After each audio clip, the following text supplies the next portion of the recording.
Paz do Senhor, irmãos e irmãs. Bem-vindos ao nosso culto de mulheres.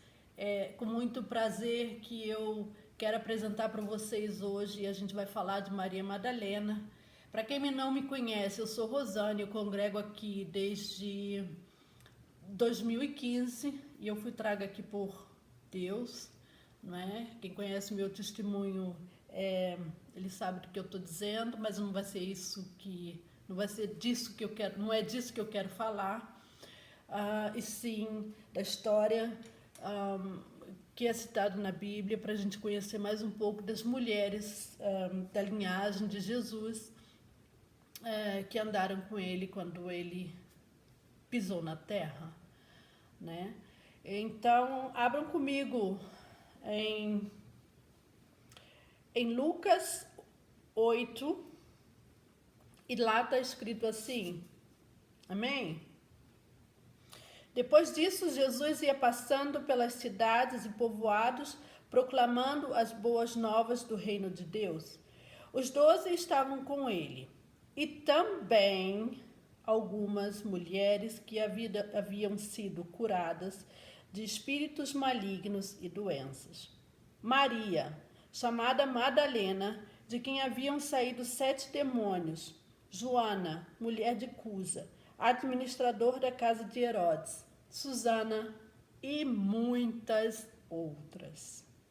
Essas mulheres ajudavam a sustentá-los com os seus bens. Paramos aqui. A Bíblia não fala muito sobre essa mulher e não me restou muita coisa a não ser também pesquisar por outros meios, outros meios de informações sobre Maria Madalena. A história dela, ela não é narrada aqui em nenhum outro lugar. Historiadores pressupõem-se que ela era uma mulher rica. Alguns dizem que ela era uma prostituta, não é? Ela foi pela Igreja Católica canonizada. Essas coisas a gente sabe. Mas eu não descobri muito sobre ela com fatos. O fato é que o médico Lucas foi o único que falou sobre ela de modo que chamando-a pelo nome. E o que me chamou a atenção primeiramente é o seguinte, que a gente vai lendo a Bíblia e muitas vezes a gente percebe, porque a Bíblia fala, porque alguns trechos da Bíblia fala que Deus nos conhece antes do ventre da nossa mãe, então Ele nos chama pelo nome, não é? Tem uma passagem de Isaías que está escrito que Ele nos chama pelo nome. E Maria Madalena, ela é citada, toda vez que ela é citada na Bíblia, ela é citada pelo nome. Agora vamos lá. Eu não sei quem é a Joana, mas a gente sabe aqui que ela era mulher de Cusa, administrador de Herodes. A gente vê também o nome Susana, que eu não sei quem é, não existe mais nenhuma informação sobre ela. E a gente lê aqui que são muitas mulheres, né? Maria Madalena foi curada de 7 demônios. Os historiadores querem dizer que ela era rica e bem situada. Por quê? Porque o nome dela, Madalena, é de origem da cidade de Magdala, porque naquela época os nomes eram dados às pessoas de acordo dos lugares que eles também vinham. E Maria Madalena, portanto, indica-se que ela veio da cidade de Magdala, não é? Ela também talvez seja citada no Talmud, que é a Bíblia dos judeus, e ela lá é citada como a mulher de cabelos trançados, que naquela época era uma maneira de explicar uma prostituta. Mas vamos lá. 7 demônios. Você não faz ideia o que é que um demônio pode fazer na vida de uma pessoa. Agora imagina 7. A Bíblia não explica, não dá detalhes sobre isso, mas eu posso imaginar, né? Então uma pessoa que tem 7 demônios dentro dela, ela não pode ser calma. Ela não pode ter domínio próprio, porque o demônio não vai deixar. Ela não tem respeito por ninguém. Ela não se importa com os sentimentos de ninguém. Ela é uma pessoa extremamente triste, não é? Quando eu comecei agora a me aprofundar em estudos de cura e libertação, eu começo a entender o mundo espiritual. E quando a Bíblia diz que ela tinha 7 demônios, eu comecei a ligar uma coisa com a outra e entender que ela sofria muito, não é? E eu faço ideia qual o tamanho da gratidão que ela tinha. Por isso ela andava com Jesus e essas outras mulheres, a Bíblia diz até a morte de Jesus que elas não deixaram Jesus nem um minuto. Elas estavam sempre com eles, elas presenciaram, a partir do momento que elas foram curadas e receberam bênçãos do Senhor, elas caminharam com ele, elas ajudaram ele com seus bens, elas, não sei, eu imagino que elas deveriam ter cozinhado, deveriam ter feito compras, deveriam preparar roupas, ajudado no ministério, como hoje nós ajudamos no ministério da nossa maneira. Uma cozinha, uma prepara alguma coisa, outra prepara um culto. É assim que a gente vive aqui, não é? Então, elas ali eram já parte do ministério, sem saber, logo lá no início. Que coisa maravilhosa essa mulher. Mas a Bíblia diz que ela tinha 7 demônios. E a gente vai conhecer um pouco dessa história de cura hoje, não é? A Bíblia fala aqui de alguém que tinha 7 demônios e eu entendo que era uma pessoa muito infeliz. Só quem é muito infeliz, é que consegue, depois de uma cura, nunca mais largar Jesus, sabe? Eu não sei que estado que você está e eu não sei se você já passou por uma cura e libertação, porque eu não conheço a vida pessoal de vocês. Mas eu cheguei aqui em 2015 com uma tristeza profunda que nem médicos do corpo, nem médicos da alma identificavam, mas eu tinha. E a minha conversão, ela veio acontecer por lágrimas. Eu não tinha percebido porque Satanás, ele é sutil nas coisas que ele faz. Ele é muito sutil. E eu não tinha percebido que a minha vida tinha se tornado um caos dentro de mim, embora a minha máscara não mostrasse. Porque a minha vida, para os olhos humanos, era perfeita. Ela ainda é perfeita para os olhos dos humanos, mas agora para mim também. Amém? E por isso eu posso estar aqui hoje. Eu já era para ter pregado sobre Maria Madalena em setembro do ano passado, mas Deus não quis. Para que eu estivesse aqui agora falando sobre ela, eu precisava entender o que ela viveu. E eu sabia o que eu tinha. E que eu tinha que viver ainda para passar essa mensagem para vocês. Por isso eu estou aqui agora. Por isso eu estou aqui falando com vocês agora. E não em setembro. Eu cheguei aqui em 2015 em lágrimas. E aquele foi o meu primeiro encontro com Deus. Mas não parou por aí. E eu vi aqui na nossa casa muitas coisas acontecerem. Eu vi pessoas chegarem e saírem. Eu vi Satanás tentar me tirar daqui muitas vezes. Mas eu sabia que foi ele que me trouxe aqui. É diferente. Quando Deus Ele põe a mão sobre você através de oração, através da sua súplica. Ele não te larga, ele não te abandona. Você vai passar por muitas coisas, mas você vai sobreviver a todas elas, porque ele te sustenta. Agora, existem meios de você não precisar passar por essas coisas com lutas, mas com alegria. Porque quando você muda o foco da sua vida, as coisas passam, os planos de Satanás, a gente consegue identificar. As importâncias que Satanás pensa que nós temos, elas já não existem mais. Quando a gente muda de foco, ele não tem mais poder sobre nós.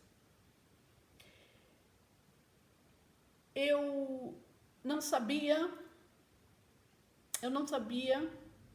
que eu não tinha paz. Eu não sabia que eu não tinha paz, é isso. Porque eu nunca tive paz. Então, quando você nasce sem paz, e você chega aos seus 49 anos sem paz, isso para você é normal. Você nunca teve, você não conhece. E quando eu lia na Bíblia que Jesus, quando foi se despedir dos discípulos, ele disse: eu vos deixarei a minha paz, e a minha paz vos dou. Eu não entendia. Eu achava que a paz de Jesus era você congregar, era você fazer o bem aos outros, e era você continuar na palavra, você ler a Bíblia e fazer tudo que eu estava fazendo. Mas não vinha, eu não sentia essa paz, porque eu nem sabia que existia dessa maneira, não é? Eu tinha perseguição de morte, e não sabia. E eu tive um acidente, um último acidente há 2 anos atrás, onde que eu quebrei o ombro, e eu fiquei muito tempo em casa. Nesse tempo eu me ocupei muito com muita coisa, e me ocupei muito com a Bíblia, me ocupei muito com a palavra, e me ocupei muito com psicologia, e eu fui a várias direções. Eu procurei por muita coisa, eu quis entender muita coisa. E toda vez que eu estava indo por um caminho errado, eu levava um tombo e Deus me levava para o outro lugar. Até que eu aprendi que existe uma guerra. Esse foi o começo de toda coisa. Existe uma guerra no mundo espiritual. E eu quis saber mais. A gente vai aprender muito mais sobre isso, mas o tema aqui hoje é Maria Madalena. Para que eu entendesse ela, Deus me enviou para a cura. Porque ele sabia que eu precisava, primeiramente, saber o que Maria Madalena passou, a que tamanha cura ela passou, para que ela fosse tão grata, para que ela fosse tão fiel a Deus. E num dia maravilhoso aqui na igreja, depois de um culto maravilhoso, a nossa querida Vanessa me falou de um seminário que estava acontecendo na Suíça. Eu sabia que eu não tinha férias, mas o meu coração se alegrou na mesma hora. Eu me motivei e eu disse, se Deus quiser que eu vá, eu vou. E eu fui ousada, cheguei no trabalho, dei entrada nesses 3 dias de férias sem ter um dia de férias. E Deus é maravilhoso. Em meio a uma guerra que eu tinha com o meu chefe muito grande, ele aceitou. Ele não reivindicou, e ali eu percebi que Deus tinha aberto a essa porta e que era para ele. Então, chegou o dia e eu me preparei. E me preparei ainda antes, porque para esse seminário eu precisava fazer algo. Eu precisava saber algo da minha história. E eu vivo há 25 anos aqui no Brasil, mas eu tenho muito contato com a minha mãe. Eu cuido da minha mãe já praticamente desde que meu pai faleceu daqui. Então, nós temos um contato muito bom. E a minha mãe me contou, então, a história dos nossos antepassados, a qual eu guardei para mim e levei. E nesse seminário, chegando lá na Suíça, nós esperando para recebermos os nossos quartos, eu fui com o coração aberto para receber de Deus a palavra. era um seminário onde que intensivamente nós aprendíamos na Bíblia. Intensivamente, mas eu não imaginava que seria tão intensivo. E chegando naquele seminário, à espera do quarto, eu percebi que aquela pensão era de uma igreja suíça, de origem luterana, e eles não falavam português. A parte da manhã, no nosso primeiro café da manhã, quando eu dei bom dia para aquele povo da Suíça, eles perceberam que eu falava alemão e me pediram para traduzir. Traduziram o culto da manhã, de agradecimento deles da manhã, e falar diretamente no microfone com o nosso povo, os brasileiros e o povo da língua portuguesa. E eu de prontidão fiz, e ali entrei em primeiro contato com o povo da Suíça. Então começamos o nosso seminário, e já na primeira parte desse seminário aconteceu algo muito interessante. Enquanto a nossa professora, a seminarista, falava, Deus falou no meu coração algo. Eu não sabia ainda o que iria acontecer naqueles dias, era logo o começo, mas ali mesmo Deus me enviou para uma missão. Ele disse para mim assim, ele disse para mim, vai e fala para aquele homem que você falou hoje de manhã. Você faz perguntas a ele. Eu quero que você pergunte como está a igreja dele. Como está a igreja? Pergunta para ele se há suicídio na igreja, se há divórcio na igreja. Se as pessoas estão bem, pergunta como está a igreja. Eu disse, mas eu, Senhor? E o Espírito Santo disse, é você. E aí eu já não conseguia quase ouvir mais aquela parte do seminário, porque era muito forte dentro de mim. Mas aquela parte que ela falava de mundo espiritual, eu por acaso já tinha me ocupado bastante em casa com intensivamente com essa parte, então eu já sabia muita coisa, então não fez muita falta, e Deus sabia que Ele já tinha me preparado para isso. E fomos para o almoço, e realmente aquele homem me pediu novamente para traduzir, e depois da tradução eu pedi 1 minuto para ele, meu coração batia muito forte, parecia que ia pular de dentro de mim. E eu falei para ele exatamente aquilo que Deus tinha me mandado. E disse para ele, eu estou entregando ao Senhor, eu não sei o que o Senhor vai fazer com isso, mas é de Deus, receba. E agradeci, me despedi. Eu sei que ele ficou impactado, eu sei que ele ficou pensando sobre aquilo, não me deu nenhuma outra resposta, agradeceu e se despediu. Depois disso, as mulheres suíças que estavam servindo, elas estavam um pouco impressionadas, porque elas viram a noite anterior mulheres vindo de toda a Europa, e vinham muito mais mulheres de toda a Europa do que quartos tínhamos para todas. Parecia uma invasão. Era tanta gente chegando que o povo dessa pensão se perguntava, mas o que é isso? De onde é que vem tanta gente? Mas por quê? E nós não tínhamos quase que colchão para acomodar todas elas.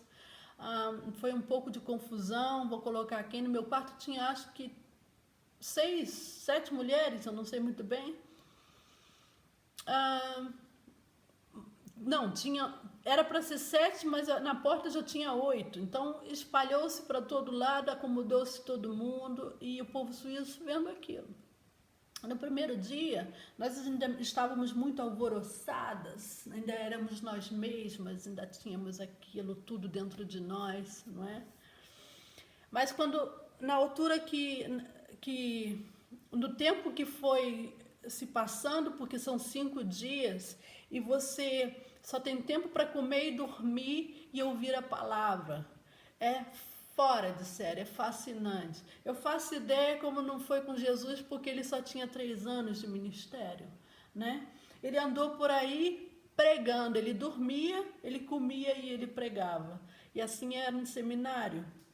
E esses 5 dias, eles foram dia e noite de palavra. Eu quase que não dormia, mas eu não estava nem aí. Eu ouvi tanta coisa de toda a Bíblia e eu aprendi muita coisa e muita coisa foi explicada. E eu aprendi muito sobre o mundo espiritual. No segundo dia, eu não sabia que algo dentro de mim era tão pesado. O que é você não perdoar? O que é você não perdoar e não saber que perdoou? Eu não sabia o que eu tinha dentro de mim. Mas aí houve uma ministração sobre orfandade de pai. E quando essa pastora falou deu testemunho da sua própria história de pai, de orfandade de pai. E quando ela chorou, e quando ela pôs as mãos na cabeça dela e disse que precisava tanto da bênção daquele pai. Oh, gente, eu chorava tanto, porque eu percebi ali o quanto eu tinha mágoa do meu pai. O quanto eu sentia ali que ele tinha roubado a minha infância. O quanto eu sentia ali uma tristeza desse pai tão grande. Mas ao mesmo tempo eu descobri que eu o amava tanto e que aquilo estava escondido dentro da mágoa, né? E eu senti uma saudade dele ao mesmo tempo. E eles nos ofereceram a oportunidade com psicólogos lá na frente, com pessoas de intercessores, que nós podíamos ir à frente, abraçar, receber o abraço do pai depois do perdão. E eu não conseguia levantar. As minhas pernas pareciam que estavam presas. Até que uma moça do meu lado, ela me puxou. Isso são irmãos que percebem a dor do outro. E ela viu o tamanho das minhas lágrimas. Você não consegue se conter. É maior do que você. O que saía de mim era maior do que eu. A dor era tanta. Você não tem controle. Sabe igual um parto? Quando você vai ter um filho, que é quando a dor ela chega a um ponto que você não tem mais controle, o seu grito também é assim. E assim é, como se eu estivesse tendo um filho ali, de tanta dor que saía. Essa é a dor do arrependimento. Essa é a dor do arrependimento.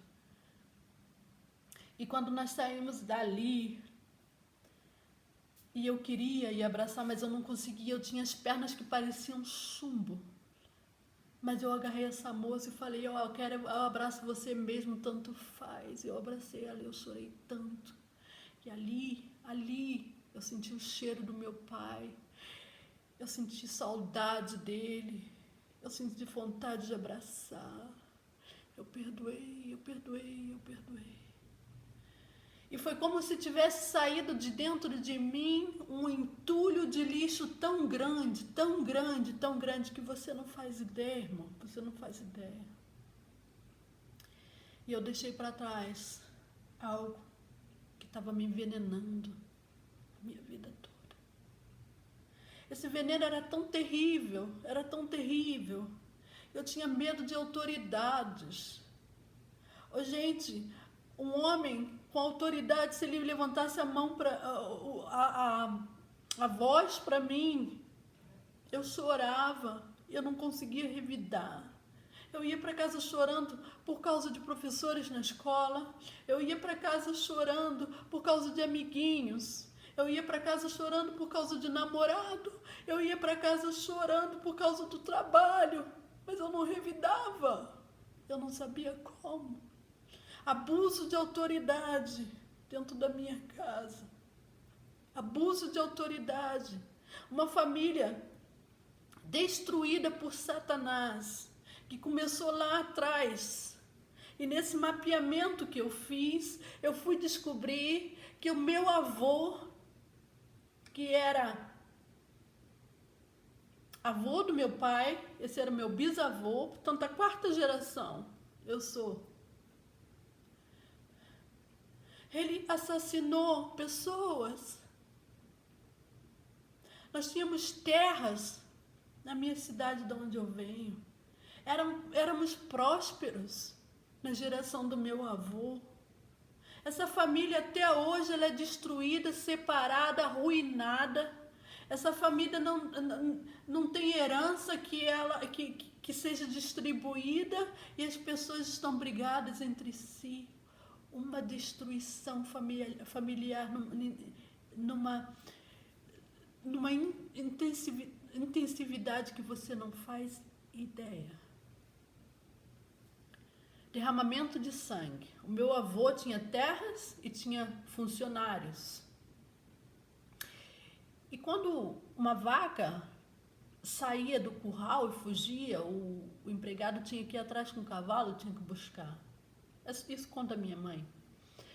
E quando esse empregado não encontrava, ele voltava sem ela, ele perdia a vida. Assim conta a minha mãe. E pelo que eu ouvi, foram 3 que ele assassinou. E naquela época, ele não era punido. A punição no Brasil, ela foi muito diferencial. A gente sabe disso.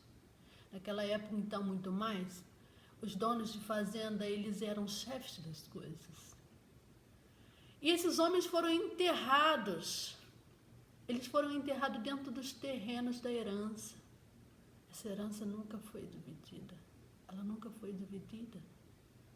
Mas derramamento de sangue faz você ser perseguido a tua vida toda, você e todas as tuas gerações. Esse meu avô era muito rico, mas ele morreu na estrada pedindo esmola. Ele enlouqueceu, sabe? E as minhas perseguições, as perseguições que eu sofria, eram perseguições de morte terrível. Com 7 anos de idade, para já eu nasci sozinha, porque no momento que eu nasci, todos saíram de perto da minha mãe e ela ficou desesperada. E ela mesma me segurou para que eu não batesse com a cabeça no chão. Foi uma hora de mudança de funcionários naquela clínica, mudança de horários, e todos saíram e deixaram ela sozinha. Naquele momento eu nasci. Eram as 8 da manhã. Então, com 7 anos de idade, eu tive um acidente onde que eu bati num instrumento de trabalho do meu pai de metal fundido, de um peso muito grande, e aquele instrumento estava preso numa mesa, a mesa virou, aquele instrumento bateu na minha perna. Graças a Deus que foi na perna, mas ela se quebrou ao meio. E eu passei muito tempo sem andar, passei 1 ano sem escola. Tive que andar de novo. Meu pai me obrigou a andar sem ter fisioterapia. Assim que tirou o gesso, eu não tinha forças nas pernas, eu tinha 7 anos, eu dizia, eu não posso, pai, eu não posso. E ele disse, se você não andar, eu vou te dar uma surra. E eu tinha que andar. Mas graças a Deus que ele fez isso, porque senão eu teria uma perna atrofiada. E eu andei até aqui. Mas eu não tinha uma família tranquila. Nós nos amávamos. O que sempre pregou a nossa família foi que a nossa mãe, ela é uma pessoa muito sensível ao amor, e ela sempre demonstrou muito amor pelo meu pai, por nós, da maneira dela, mas sempre foi assim. Mas era uma pessoa muito sofrida. E eu vim para a Alemanha muito triste, abandonando a minha casa, abandonando os meus amigos, o meu trabalho, porque tudo que eu fazia não dava certo. E num dia muito especial, num dia 14 de dezembro, eu conheci o meu marido alemão. E depois de uma chuva muito grande, onde que a gente não conseguia sair do lugar onde a gente estava, nós ficamos juntos, passamos o Natal com a minha família. Ele voltou para a Alemanha e nós tivemos mais contatos e eu vim para cá para conhecer. Eu vim para conhecer esse país, mas não tinha intenção de ficar, não sabia nem o que era Alemanha. Mas Deus me enviou para cá. E eu me casei com ele, eu tive uma filha e me casei com ele. Eu tive essa filha antes do casamento. Esse casamento não durou 5 anos, porque nada da minha vida durava. Nada, nada. Você pensa que eu estou numa firma boa e que a minha vida é próspera e sempre foi? Não foi. Dentro mesmo dessa empresa eu não fico em lugar nenhum. E eu não ficava bem em lugar nenhum, porque eu era perseguida em todos os lugares que eu estava. E eu não entendia por quê. Todas as vezes eu voltava para casa e não entendia por quê. Até mesmo meu marido, que se apaixonou por mim no trabalho, eu não queria. Eu não queria. Embora eu também tivesse me apaixonado por ele, mas eu não queria. Tudo na minha vida era uma encrenca. Era uma encrenca e eu não entendia por quê. Sabe o que? Você vê todo o seu esforço sempre dá em nada. Sempre, sempre. Sempre. Tudo dava errado. Tudo.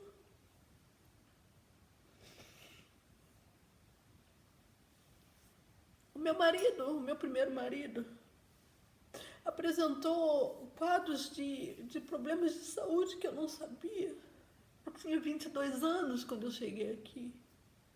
Muitas das vezes ele ficava olhando horas para o teto. Eu não sabia. Algumas vezes ele me jogou para o lado, me jogou na parede com a criança pequena. Até o dia que eu não aguentei mais. E larguei. E comecei uma vida nova. Arrumei um namorado. Esse namorado, a única coisa que ele gostava de fazer é de chatear minha filha. E eu não deixo chatear a minha filha. Eu protegi ela. E nós nos separamos. No trabalho, eu me apaixonei pelo meu chefe. E tudo sempre foi muito confuso na minha vida. Tudo. Nunca dava nada certo. Nunca, nunca. Todos os meus sonhos eram destruídos. Eu nunca pude terminar uma escola porque nunca dava certo. Eu não ficava em trabalho porque não dava certo. E sempre que eu tentava fazer um curso, alguma coisa vinha para atrapalhar. Ou faltava o dinheiro, ou eu era assaltada. Meu Deus do céu, eu nunca vi coisa igual. Mas quando eu começo a olhar assim, nós somos 7 irmãos e todos eles estavam passando por algo parecido, sem perceber. E quando eu ouvi falar de herança espiritual, a maldição hereditária, eu me perguntei, mas como é que é isso com Jesus? Ele não morreu na cruz por nós. Ele não levou todo o nosso pecado. Por quê? Por que nós temos que pagar por isso? Isso é verdade. Até então eu não tinha acreditado. Mas lá nesse seminário nós precisamos preencher um formulário. E ali era um histórico de vida. Com muitas perguntas sobre todos os lugares que nós passamos, quem eram nossos pais, perguntas especiais sobre idolatria, pergunta especial sobre feitiçaria, pergunta especial sobre morte na família, sobre suicídio, sobre todas essas coisas, e tudo que eu sabia eu coloquei ali. E eu fui chamada no sábado, às 7 horas da manhã, para ser atendida. E nesse atendimento a gente aprende a renunciar, a confessar o nosso pecado hereditário e renunciar a essas coisas que os nossos antepassados fizeram, pedir perdão a Deus por esse pecado que eles cometeram, reconhecer diante de Deus que nós e as nossas famílias, elas antepassadas elas pecaram contra o Senhor e de pecado em pecado fomos renunciando, fomos pedindo perdão a Deus, fomos nos arrependendo.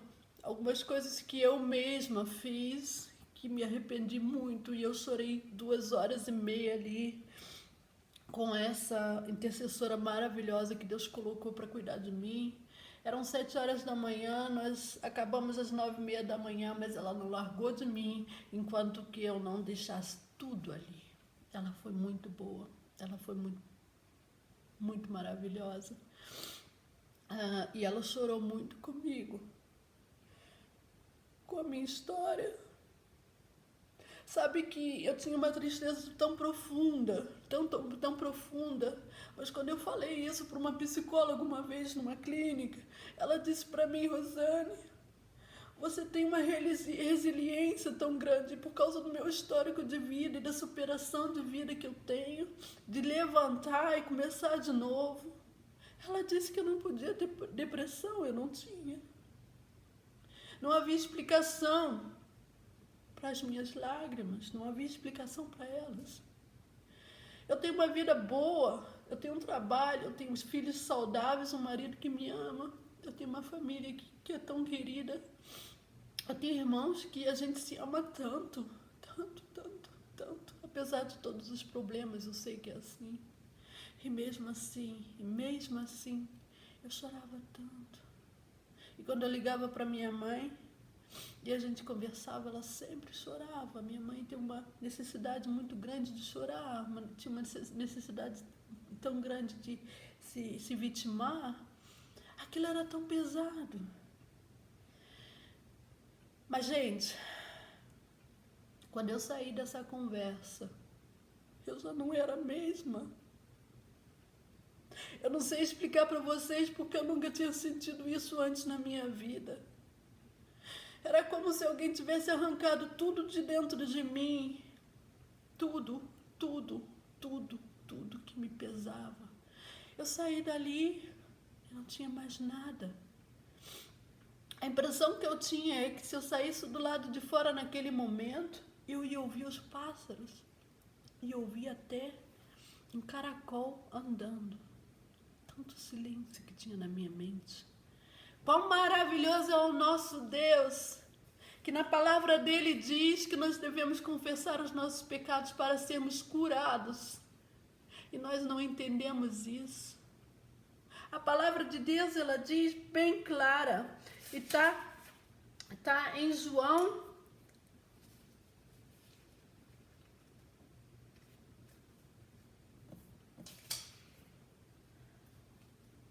A palavra de Deus diz que nós devemos confessar os nossos pecados para sermos curados. Isso é maravilhoso, isso é verdade, sabe? E quando eu saí dali, eu era uma outra pessoa. Era sábado e nós tínhamos o nosso café da manhã. Eu não me importei, eu não tinha fome, eu não tinha nada, eu estava tão feliz. E quando eu sentei de novo para o nosso próximo seminário, eu já era uma outra pessoa. E quando começou aquele louvor, eu louvei como nunca tinha louvado Jesus. Com tanta liberdade, com tanta alegria, com tanta pureza, com tanto amor por Jesus, com tanta alegria que você não faz ideia. Aí você entende por que eu tinha que primeiro passar por cura, para falar de Maria Madalena, sabe?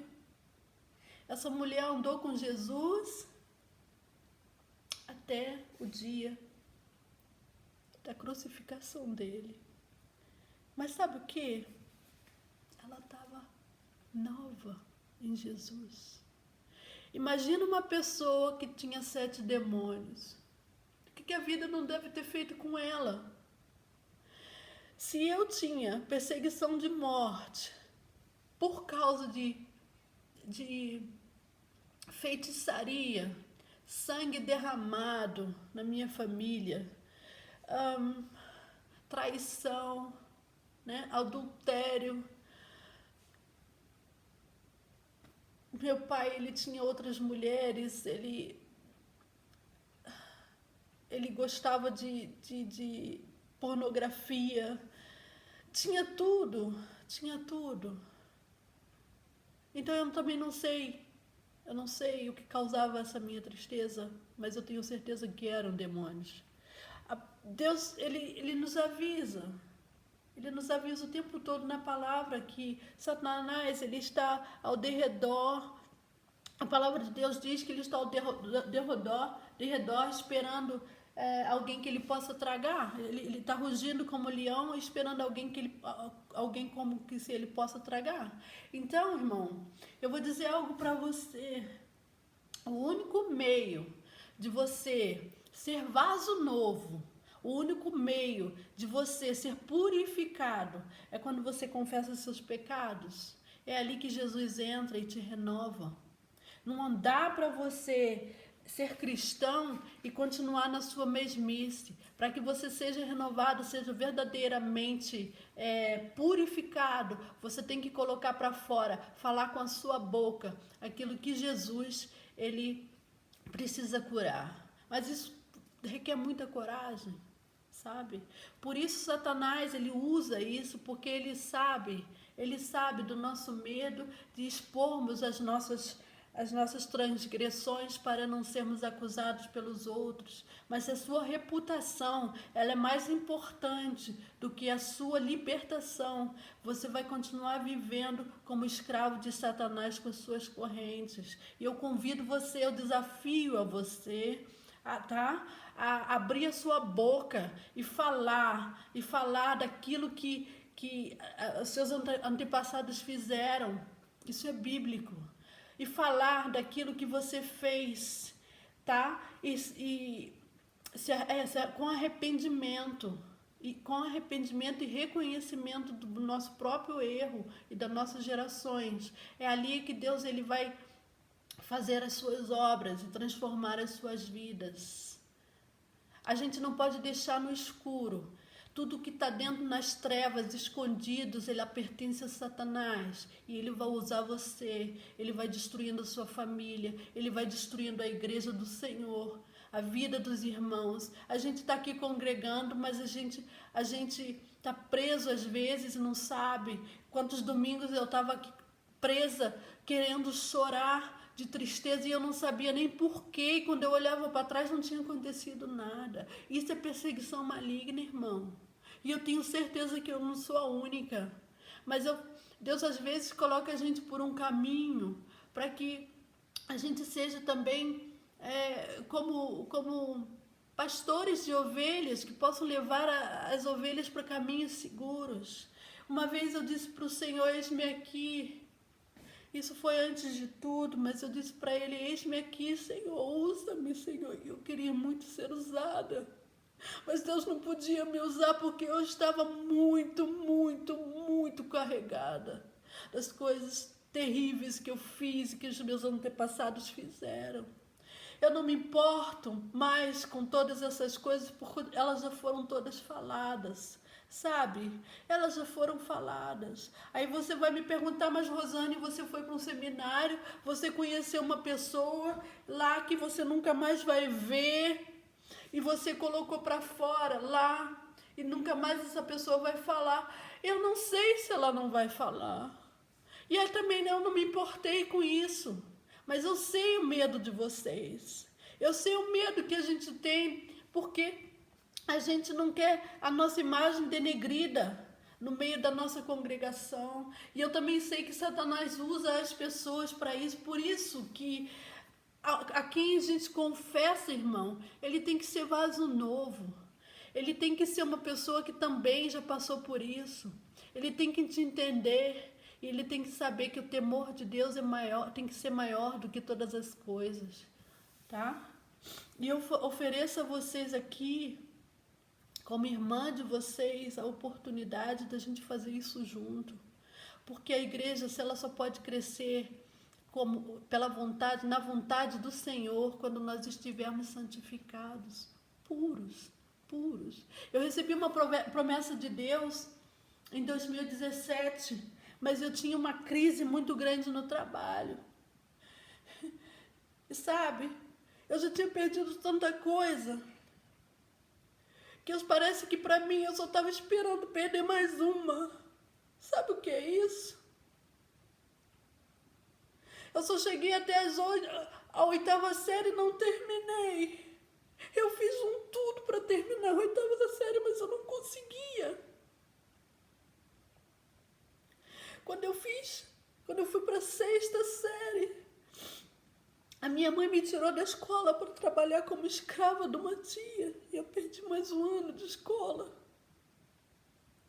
E quando eu voltei, a minha irmã mais velha disse para mim, não, você tem que estudar. Mas meu pai disse, não, você tem que trabalhar. E eu fui trabalhar de dia e estudar de noite. E eu fiz a 7ª e 8ª série, mas na hora da prova, a escola fechou porque não tinha professores. Sabe quando você diz assim, para que eu estou fazendo tudo isso? Eu era uma jovem de 20 anos. E eu dizia, mas para que eu já não dormia à noite? Era acordar cedo e trabalhar. Eu me lembro que nessa época meu pai e minha mãe foram embora. Me deixaram com minha irmã grávida, onde que o marido dela não sabia. Onde que o marido dela tinha traído ela com outra, eles não eram casados. O marido tinha traído ela com uma amiga. E ela queria tirar aquele filho. Gente, eu tinha 20 anos de idade. E eu disse, Senhor... Eu falei para ela, não, Senhor. Você não vai tirar nada. A gente vai conseguir. Essa minha irmã ficou comigo. Ela teve esse bebê, a gente cuidou dele. Ela trabalhava, ia para casa para cuidar, para ver como é que ela tá. Mas ela conheceu Jesus, glória a Deus. E ela falava desse Jesus. E eu não queria saber dele. Porque eu não entendia. Eu não entendia. Como pode um Deus me deixar tão sozinha? É assim que Satanás faz com a gente. E ele espera que você morra tanto quanto antes para que você não chegue à salvação. E quantas vezes eu fui assaltada com arma no peito. E quando cheguei aqui fui maltratada pelo meu ex-marido. E quando cheguei aqui, fui maltratada pelas pessoas por eu não saber falar o idioma. E por último, fui maltratada pelo meu chefe por não ter uma profissão. Sabe quando você está cansada, e você fala para alguém, por que você faz isso? Você não conhece a minha biografia. E esse chefe diz, eu não preciso conhecer. Aliás, nem me interessa. Assim age Satanás na tua vida. Quando você tem uma carta aberta, e assim funciona o mundo espiritual, ele tem uma carta branca. No mundo espiritual funciona com um grande juiz, que é Deus, um advogado, que é Jesus, a testemunha, que é o Espírito Santo, e o acusador, que é Satanás. E quando as transgressões da sua família elas não foram reconhecidas, ele apresenta essa carta. E Deus não pode fazer nada, porque o mundo espiritual ele funciona por princípios, por leis, como na terra, como no mundo natural. E Satanás tinha carta branca para agir na minha vida. Se você não está entendendo, eu vou te explicar no livro de Jó. Quando Deus ele fala para Satanás, viste o meu filho Jó? Não, ele pergunta, de onde você está vindo? E Lúcifer diz, da terra, de rodear a terra. E E Deus disse, viste meu filho Jó, como é próximo, como é bom, está tudo lá. E Satanás diz para ele, claro, ele tem tudo. Mas sabe por que Jó tinha tudo, gente? Por quê? Porque ele era fiel a Deus e ele era fiel às leis e ele passava isso para os filhos dele. Jó não transgredia contra as leis do Senhor. E quando você não transgride contra as leis de Deus, você vive numa bolha de proteção do Senhor. Você é próspero, como Jó era próspero. Você é livre para adorar. Sabe quando você é livre, quando você não tem nada mais de mal dentro de você, você tem uma necessidade muito grande de adorar a Deus. Foi isso que aconteceu. E Jó foi retirado tudo. Ele não entendia. Mas ele continuou amando, ele continuou adorando a Deus, ele continuou confiando em Deus. E Deus conhecia o coração dele. Sabe quando o teu coração ele é puro? Tanto faz o que você está passando, tanto faz o que Satanás está fazendo na sua vida, você só quer ficar perto de Deus. Quando você entende que você só está aqui de passagem, sabe? Não importa o que você está passando, o que importa é que um dia você vai estar diante de Deus e você vai estar puro diante de Deus. É isso que a gente tem que buscar. E a Jó foi devolvido tudo por causa do coração dele, que continuou inegligenciável. Por isso eu digo para você, nós temos que aprender muita coisa, mas o mais importante é que nós devemos, não podemos mais pular etapas nas nossas vidas. E a igreja, ela ensina a palavra, mas ela não ensina aos filhos e filhas de Deus que eles são filhos, que eles são filhas, e que o caminho da salvação a gente já tem, mas viver no caminho do Senhor com alegria, com satisfação, com felicidade, você só consegue se você estiver livre para fazer isso. E muitas vezes você não sabe nem que não está livre, porque você não sabe o que é paz dentro de você. Irmãos, paz eu só vinha saber quando eu saí daquele lugar e que eu ouvi os pássaros de outra maneira, e eu respirava e o ar vinha no meu pulmão de outra maneira. E eu estava diferente. Eu estava em paz.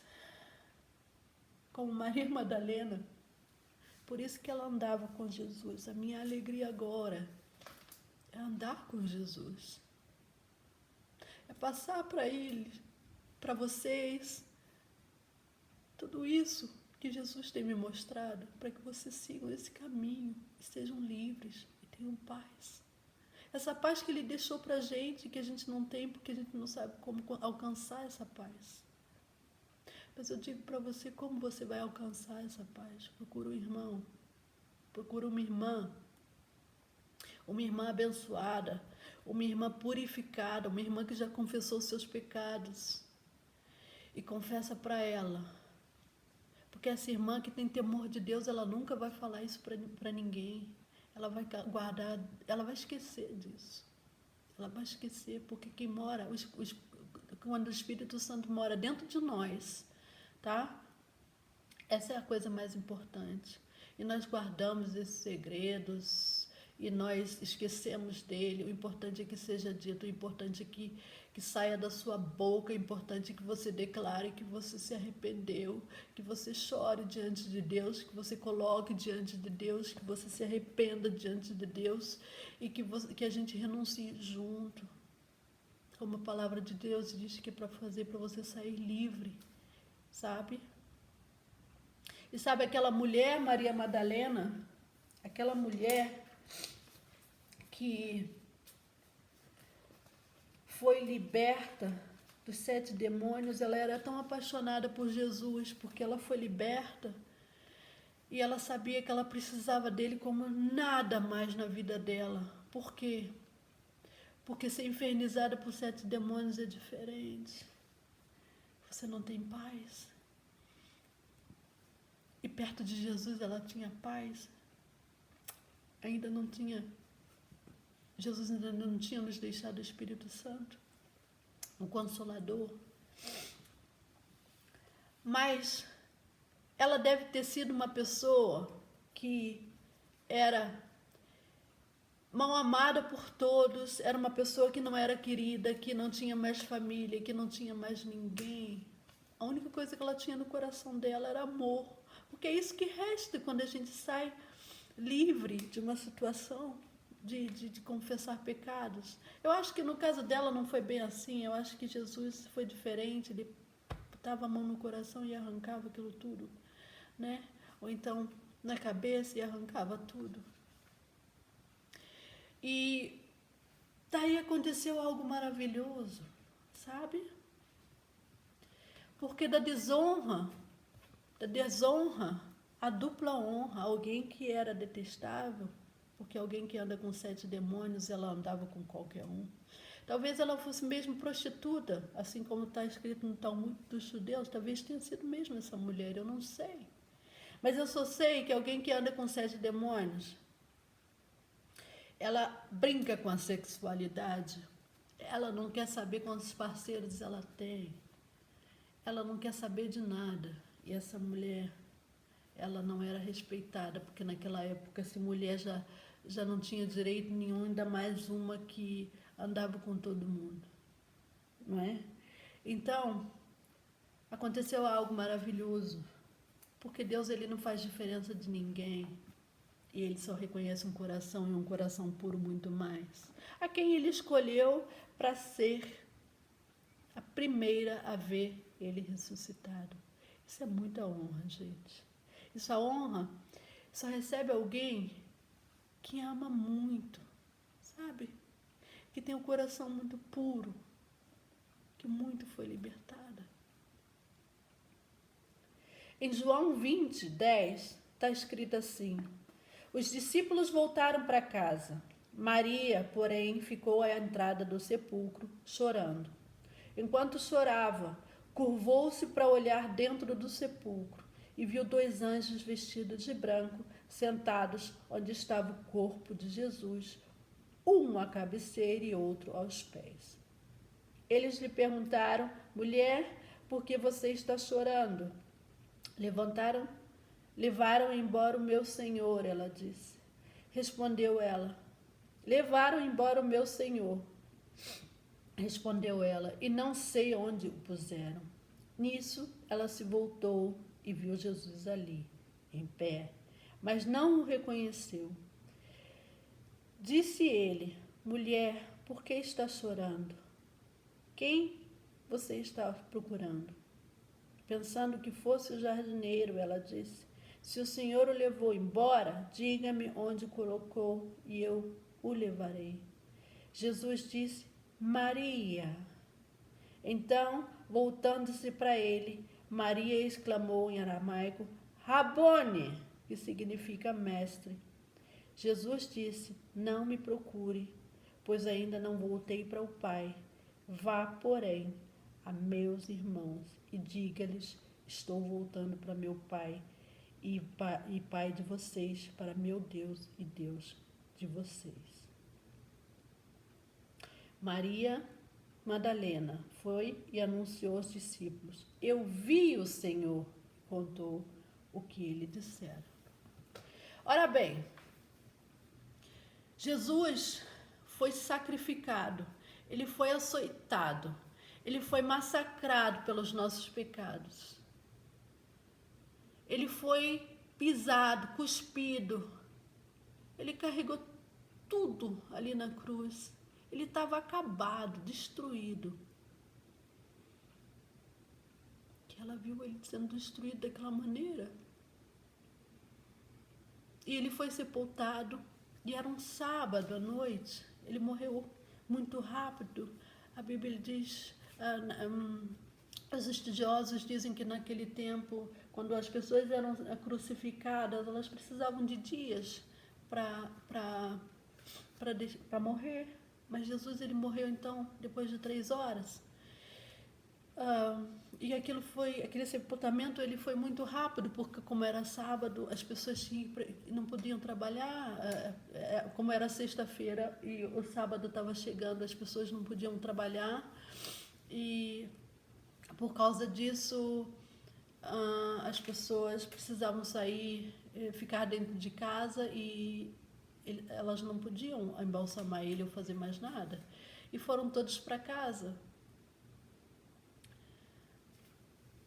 Algumas passagens, porque Maria Madalena foi citada em todos os 4 evangelhos, mas em algumas das passagens está escrito que ela ficou ali no túmulo. Os discípulos voltaram para casa, Maria, porém, ficou à entrada do sepulcro. João diz que ela ficou à entrada do sepulcro. E eu creio que ela fez realmente isso, porque alguém que foi tão liberta, alguém que era tão grata, eu não sairia de perto desse túmulo. Eu não sairia. Com certeza ela ouviu o sermão onde que Jesus disse que ele ia voltar. Com certeza ela não deve ter entendido, mas algumas palavras ali, ela viu ele curar, ela viu ele fazia tantas maravilhas. Ela sabia que ele era o Senhor, que ele era Deus, que ele era Filho de Deus. E para onde ela iria? Para a casa de quem? Chorar nos braços de quem? A não ser nos braços do Senhor. Eu também ficaria ali chorando. E eu acho que é por causa dessas lágrimas que Jesus, ele voltou entre uma coisa e outra, porque ele ainda tinha que fazer o sacrifício de entregar o sangue dele no altar, lá no céu, como sacrifício mesmo do Cordeiro, para lavar os nossos pecados. Entre uma coisa e outra, ele apareceu, porque ela não parava de chorar. Ela não parava de chorar. Maria Madalena, ela me ensinou muita coisa. Ela me ensinou que nós não devemos abrir mão fácil das nossas coisas. Ela me ensinou que perseverança. Ela me ensinou tudo isso, igreja. Jesus apareceu para ela em primeiro lugar. A história da Bíblia, ela continua. Os discípulos pregaram em nome de Jesus, eles convenceram 3.000, eles convenceram 5.000, e você nunca mais ouviu falar da Maria Madalena. Mas os historiadores dizem, por um lado, que ela foi para a França e morreu lá. Outros dizem que ela foi para Éfeso, na Turquia, com outros apóstolos fugindo da perseguição de Cristo, não é? Mas isso não importa. O que importa é que a mensagem continuou. Satanás, ele não conseguiu destruir, nem perseguindo seus apóstolos depois, nem perseguindo os cristãos, e a perseguição dos cristãos, ela foi uma coisa terrível. A mensagem, ela continuou, irmãos. O que eu me pergunto agora é como nós estamos hoje, nos dias de hoje, como igreja. O que eu me pergunto agora é que se Jesus, ele viesse agora, como ele diz que está voltando, o que seríamos de nós? O que seria daquele povo lá fora que continua sendo enganado porque não conhece as dores deles, não sabem como resolver os seus problemas? A Bíblia diz, Mas nós somos os ensinadores deles, nós como os cristãos, que nos aperfeiçoamos na palavra e conhecemos a palavra e nos intensificamos na palavra. O Espírito Santo deve falar conosco e nós passarmos isso à frente. Mas o Espírito Santo, como ele vai falar conosco se nós estamos tão sujos? Porque nós estamos pulando etapa. Porque nós não estamos confessando pecado por medo da nossa reputação. Então eu quero dizer para você, irmão, que a sua reputação, irmã, ela não é mais importante do que a sua recuperação, a sua cura. Para que você, curado sendo, seja alguém que possa a curar em nome de Jesus, porque esse nome tem poder. E o meio de sermos vasos novos,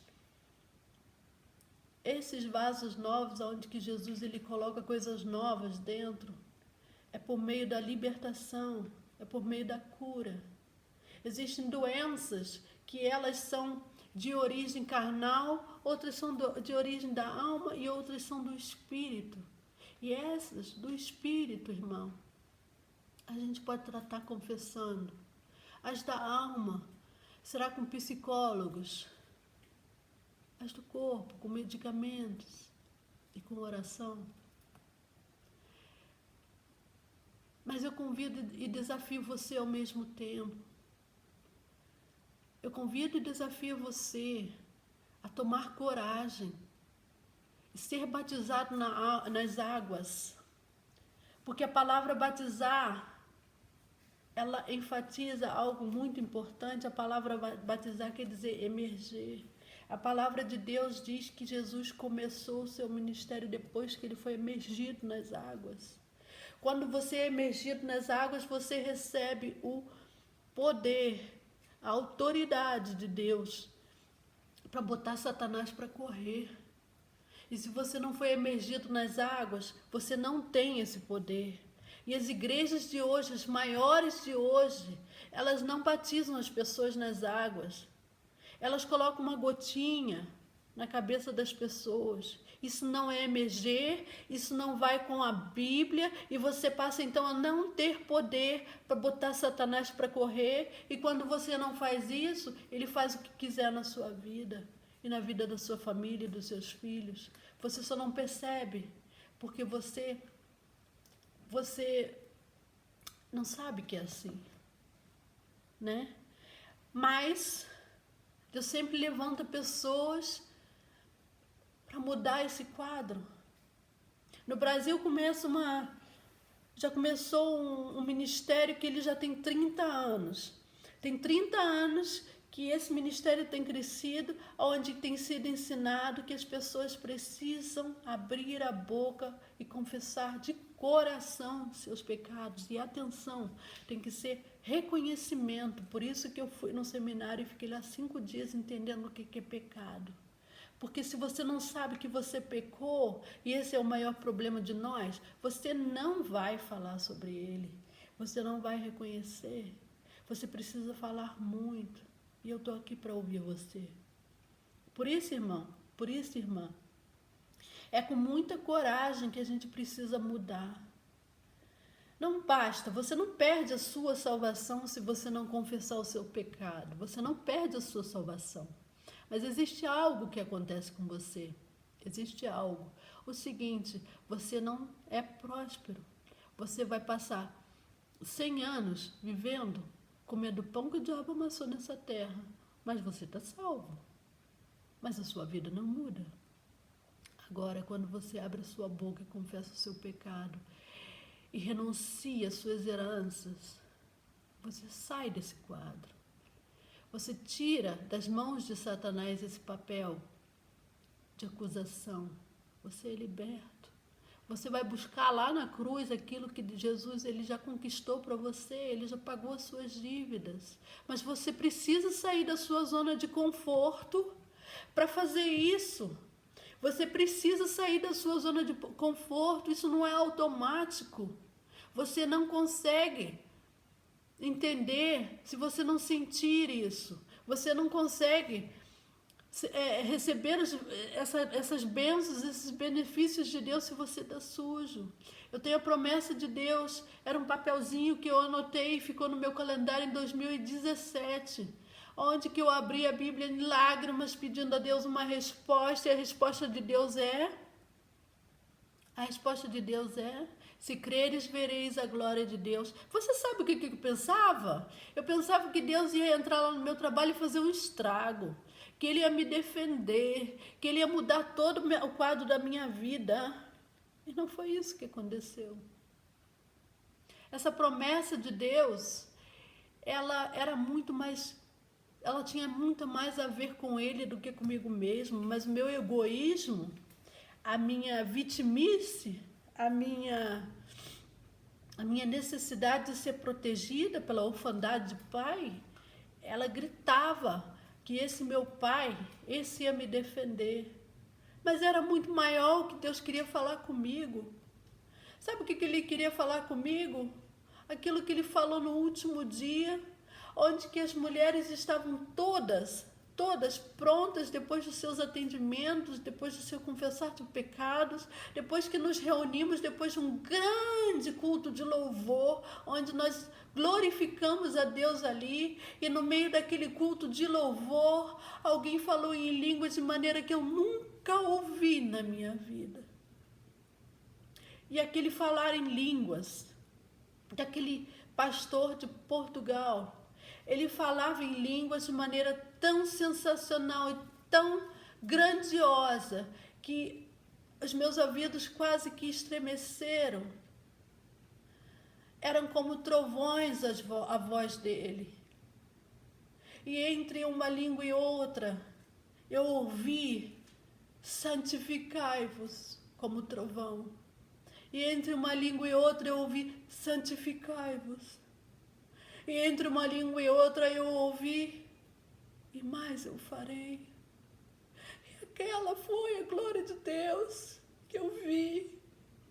E eu só pude ver porque estava limpa. Sabe?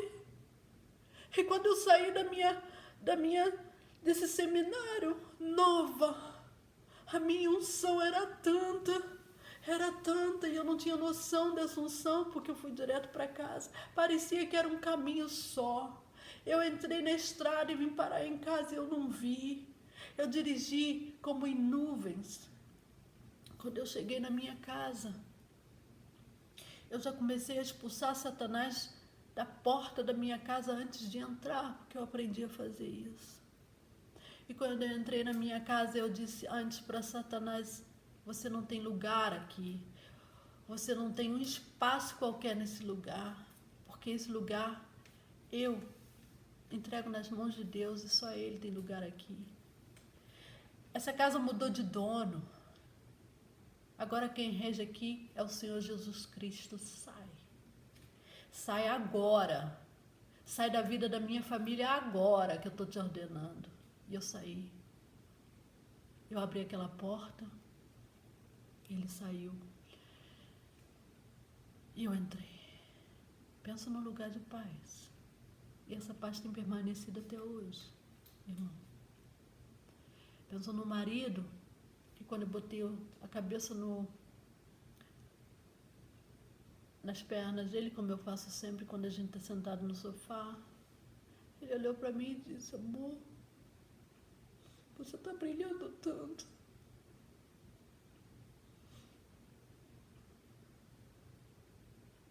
A glória de Deus. Não abra mão disso, irmão. Não abra mão disso. A igreja do Senhor, ela passou por muitas dificuldades, mas Deus sempre levantou alguém para nos tirarmos do abismo que Satanás tenta nos enfiar por causa da falta de conhecimento. E agora eu vou voltar com você lá em Gênesis, tá? Tá lá em Gênesis, no capítulo 3. Eu vou contar essa historinha, porque Deus colocou isso no meu coração para vocês e que é muito importante para a igreja. É muito importante para as mulheres, é muito importante para o relacionamento entre homem e mulher. Quando Deus fez o homem, a sua imagem e semelhança, ele teve uma conversinha com ele lá no Jardim do Éden. Ele falou para ele: olha, você pode comer de tudo que tem nesse jardim, mas da árvore do meio do jardim, da árvore do conhecimento do bem e do mal, você não come, porque você vai morrer. Depois ele fez a mulher. E ele tirou do Adão, portanto nós somos um. E lá em Paulo vai dizer para nós, como homens e mulheres, temos que viver como em comum. A palavra em comum quer dizer como um. E eu não sei se você está me entendendo, mas Deus, quando fez Adão e fez depois a Eva, ele ficou um tempo, a Bíblia não diz mais nada, até um certo tempo. E eu creio que Adão foi passear, eu fui fazer o filme, eu fui imaginando, eu fui entrar aí naquela cena e imaginar como é que foi a história. E Adão foi passeando pelaquele jardim e foi mostrando a Eva tudo que tem ali, como a gente faz quando alguém chega novo, né, num lugar. E ele foi mostrando para Eva tudo que tem ali, ele foi mostrando o jardim, ele foi mostrando as árvores, deve ter chegado lá na árvore do meio do jardim. E ele deve estar muito apaixonado e muito ocupado com ela. E homem é assim, quando ele quer mostrar alguma coisa, ele quer enfatizar algo, ele faz isso de maneira que ele, né, que as coisas engrandeçam sempre a ele mesmo. Mas ali naquele momento ele estava mostrando tudo para ela, mas da maneira dele, da maneira que o homem faz. Tipo assim, a informação que ele passou para Eva, porque ele foi o único que passou uma informação para ela, depois ela foi a única que teve uma informação para passar para a cobra. Então foi de um para o outro. E o que ela falou para a cobra, eu tenho certeza que foi do que ela ouviu dele. Não é? E o que ela falou para a cobra? E por que a cobra não foi atentar a Adão? Por quê? Porque Adão sabia a verdade. E a Eva sabia uma verdade do Adão. E a cobra disse o que para ela? É verdade que se você comer dessas árvores aqui, os frutos você vão morrer? E a Eva vai e diz, não, é só da árvore do meio do jardim. E a cobra disse para ela, certamente que não. Se você comer da árvore do meio do jardim, você vai ficar na sabedoria de Deus. E a Eva percebeu que ela não sabia era nada. E ela comeu. Vocês entenderam o que eu quero dizer? Quando o homem fala para uma mulher uma coisa, ele não passa uma informação toda. E a informação que ela falou para a cobra é da árvore do meio do jardim, mas Deus falou outra coisa para ele. A informação era diferente. E assim é com a gente. Só que naquela conversa entre ele e ela, entre Adão e ela, a cobra estava lá e já tinha ouvido. Satanás já tinha ouvido, porque ele fica ao redor da gente ouvindo e pegando a nossa natureza para usá-la contra nós. Como o homem, ele é um ser dispersado, ele não é detalhista. Nós mulheres, nós somos detalhistas, nós muitas das vezes não usamos esse nosso talento, né, para edificar o reino de Deus, infelizmente, mas devemos usar mais. Nós somos detalhistas, nós perguntamos mais as coisas, nós guardamos os detalhes, nós nos lembramos das coisas pequenas do dia a dia. O homem não é assim. Ele recebe uma informação, ele guarda aquilo que para ele foi importante e acabou. Mas se a cobra tivesse falado com ele, ele ia dizer, não senhora, a palavra de Deus foi assim, assim, assim. Porque a cobra não era a Eva. Mas ele não foi indagado pela cobra. Ele foi por Eva. Por amor, a gente faz muita coisa pelo outro, sabe? E é por causa das nossas fraquezas e a nossa falta de conhecimento que Satanás ele age na nossa vida. Ainda até o dia que você morrer, você tem a oportunidade de se arrepender dos seus pecados e começar de novo. Comece hoje a mudar de vida. Comece a mudar a história da sua família hoje. Comece a mudar a história da sua vida hoje. Começar renovando. Em nome de Jesus, eu quero orar por você. Pai, em nome de Jesus, que o Senhor possa abrir a mente e o coração do teu povo. Ó Pai, que o Senhor possa ungir a cada um deles, ó Deus, que eles possam confessar, ó Pai, abrir as suas bocas, Pai, com coragem, com ousadia, Senhor, de tirar das trevas e colocar na luz tudo aquilo, Senhor, que vem atrapalhando toda a sua vida, Pai. Em nome de Jesus, coloca, Senhor, na mente e no coração deles a necessidade, Pai, de se abrir ao irmão o quanto antes, Senhor, e falar, Senhor, de todas as coisas, ó Pai, que há necessidade, Pai, para que sejam limpos, lavados e renovados na Tua presença, Pai. Coloque em nós, Pai, um temor do Teu amor, ó Pai, temor pelo Teu nome, Pai. Renova-nos a cada dia, Senhor, e traz, Pai, em nós o Teu Espírito Santo depois da nossa limpeza, Pai, depois da nossa cura, Pai, para que sejamos luz para aqueles que não Te conhecem, Senhor. Em nome de Jesus eu Te peço, Pai, transforma-nos, Senhor, renova-nos, Senhor, ressuscita-nos, Senhor, dos mortos que estamos, ó Deus, por não conhecer a Tua palavra profundamente, Pai, e assim estamos sendo usados por Satanás. Ó Pai, em nome de Jesus, muda a Tua igreja, muda o destino da Tua igreja, Pai, e para que possamos, ó Pai, ser luz para aqueles que andam nas trevas, nos lugares mais terríveis desse mundo, Pai. Em nome de Jesus, abençoa-nos, Pai, em nome de Jesus. Amém. Louvado seja o Teu nome. Amém.